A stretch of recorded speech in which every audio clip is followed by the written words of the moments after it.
Your 20s are a wild ride, full of firsts. First real job, first apartment, and for many, the first time you're truly in charge of your own money. It's exciting, but it's also a minefield of potential financial mistakes. Getting this decade right can set you up for a lifetime of financial freedom, while getting it wrong can leave you playing catch-up for years. Today, we're diving deep into the biggest financial blunders people make in their 20s, and more importantly, how you can steer clear of them. Stick around, because the advice in this video could literally save you hundreds of thousands of dollars down the line. Let's kick things off with a classic, living beyond your means. Fresh out of college, you land that first job, and suddenly you have a steady paycheck. It's tempting to upgrade your lifestyle immediately. You see your friends getting new cars, fancy apartments, and going on expensive vacations, and you think, why not me? This is what we call lifestyle inflation, and it's a trap. You start spending every dollar you earn, and sometimes even more thanks to credit cards. Before you know it, you're living paycheck to paycheck with zero savings and a mountain of debt. The solution? It's simple, but not always easy. Create a budget and stick to it. Don't let your spending rise at the same rate as your income. Instead of asking yourself how much you can afford to spend, ask yourself how much you can afford to save. Prioritize your future self. A great rule of thumb is the 50-30-20 rule. 50% of your after-tax income goes to needs like rent and groceries. 30% goes to wants, the fun stuff, and a full 20% goes directly into savings and investments. Automate this process. Set up automatic transfers to your savings account the day you get paid. This pay-yourself-first strategy ensures you're building wealth before you even have a chance to spend that money. The second major mistake is ignoring the power of compounding. Albert Einstein supposedly called compound interest the eighth wonder of the world.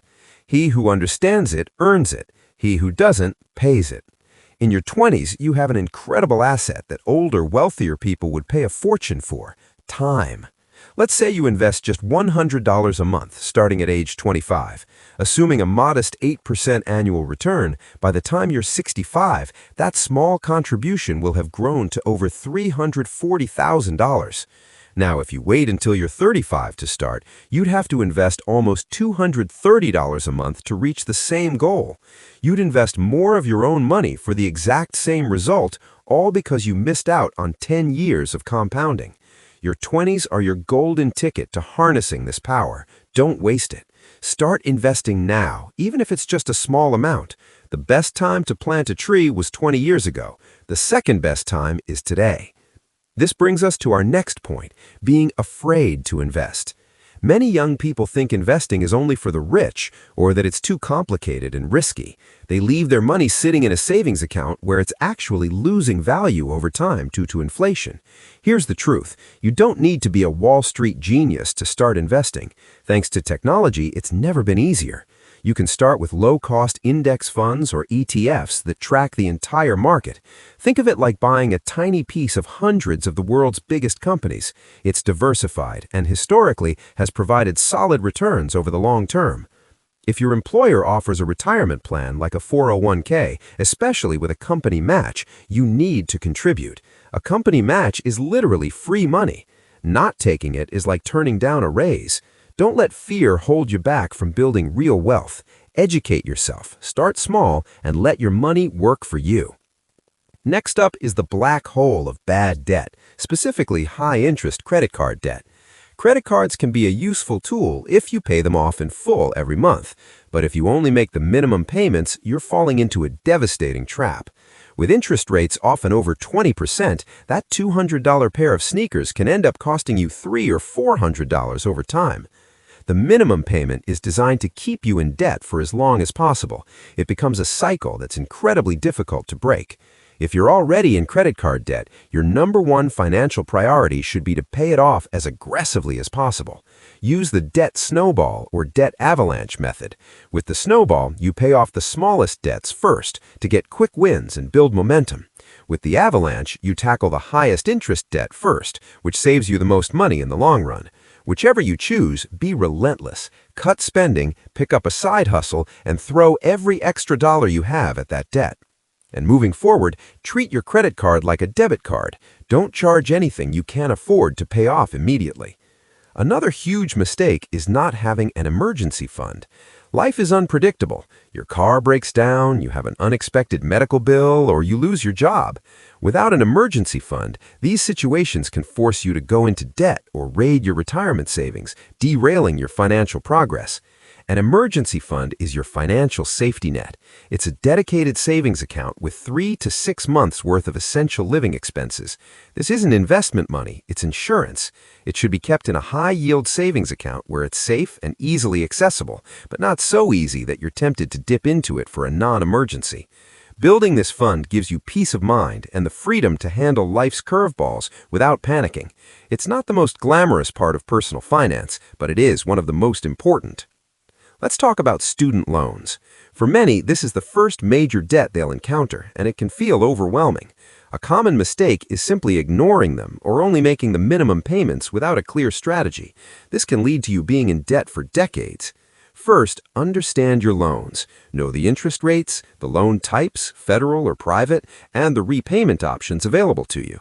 Federal loans often have flexible repayment plans like income-driven repayment, which can lower your monthly payment.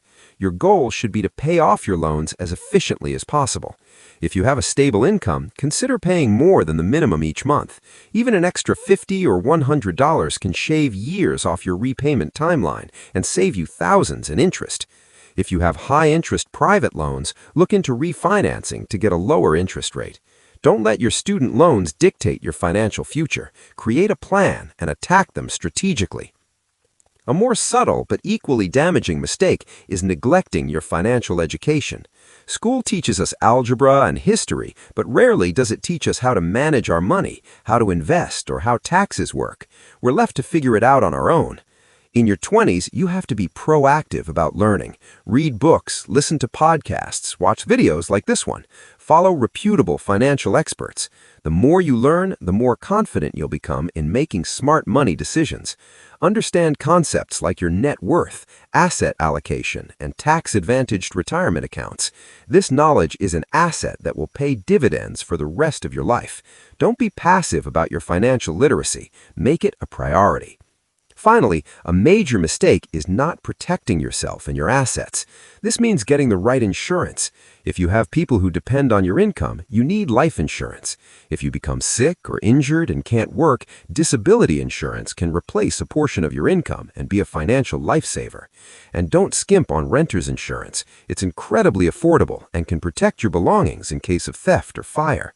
Many young people think they're invincible and that insurance is an unnecessary expense, but a single unforeseen event can wipe you out financially. It's about managing risk and protecting the future you're working so hard to build. So there you have it, the biggest financial mistakes to avoid in your 20s. It boils down to this: live on less than you make, invest early and consistently, destroy high-interest debt, build a safety net, and never stop learning. Your 20s are a decade of foundation building. The habits you form now will shape your entire financial life. It might seem like a lot, but taking small, consistent steps today will lead to massive results tomorrow. Don't aim for perfection, aim for progress. Start now, be patient, and you will set yourself up for a future of wealth and financial freedom. Thanks for watching. If you found this helpful, please give this video a thumbs up and subscribe for more content on building a better financial future. Let me know in the comments which of these mistakes you're working on avoiding. See you in the next one.